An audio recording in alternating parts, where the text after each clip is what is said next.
बांग्लादेश में हिंसा, बदलाव की मांग या साजिश, चुन चुन कर हिंदुओं को निशाना बना रहे हैं कट्टरपंथी। भारत को अलर्ट रहने की ज़रूरत, घुसपैठिए एक्टिव। बांग्लादेशी सीमा पर हरकत, सीमावर्ती राज्यों को सतर्क रहने की ज़रूरत। नमस्कार, आज़ाद सिपाही विशेष में आपका स्वागत है। मैं हूं राकेश सिंह। बांग्लादेश में आरक्षण को लेकर हो रहे हिंसक आंदोलन के बाद शेख हसीना सरकार के सत्ता से बाहर होने का सीधा असर भारत पर पड़ना तय है। सबसे बड़ी समस्या सुरक्षा को लेकर जताई जा रही है। इस हिंसा का कारण केवल बांग्लादेश सरकार की आरक्षण नीति ही नहीं है, इसके पीछे भारत विरोधी देशों का भी हाथ माना जा रहा है।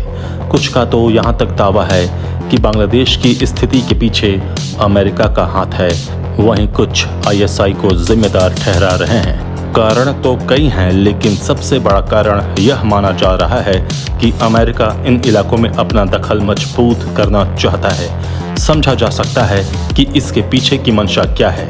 जो भी हो, भारत को अब सतर्क रहने की ज़रूरत है।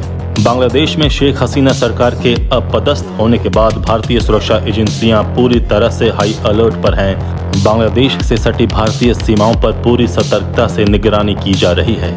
बीएसएफ ने अपनी निगरानी क्षेत्र वाली सीमाओं पर अलर्ट जारी किया है। किसी तरह की घुसपैठ न हो, इसके मद्देनजर सुरक्षा बल को पूरी तरह से नजर बनाए रखने को कहा गया है। सभी संवेदनशील एंट्री पॉइंट को चिन्हित कर वहां खास चौकसी रखने का निर्देश दिया गया है। खुफिया जानकारी मिली है कि बांग्लादेश में जारी अशांति के दौरान कई प्रतिबंधित इस्लामी आतंकवादी संगठन जमात उल मुजाहिदीन बांग्लादेश और अंसारुल्लाह बांग्ला टीम के सदस्य जेलों से भाग गए हैं। इनके भारत में प्रवेश करने की आशंका से एजेंसियां चौकन्ना हैं। ये आतंकी संगठन भारत बांग्लादेश के बीच सीमावर्ती राज्यों में सक्रिय हैं। सूत्रों की माने तो 31 जुलाई को बांग्लादेश में भारत के राजदूत प्रणय वर्मा ने प्रधानमंत्री शेख हसीना से मुलाकात की थी। उस वक्त हसीना ने प्रणय को अपनी जान के खतरे के बारे में बताया। इस बातचीत में हसीना ने दावा किया था कि विरोधी ताकतें उन्हें मारने की प्लानिंग कर रही हैं। आंदोलनकारियों के जुलूस के पीएम हाउस की ओर निकलने के बाद शेख हसीना ने देश छोड़ दिया। वे सेना के हेलीकॉप्टर से भारत चली आईं। आज़ादी के बाद बांग्लादेश सबसे बड़े संकट से जूझ रहा है।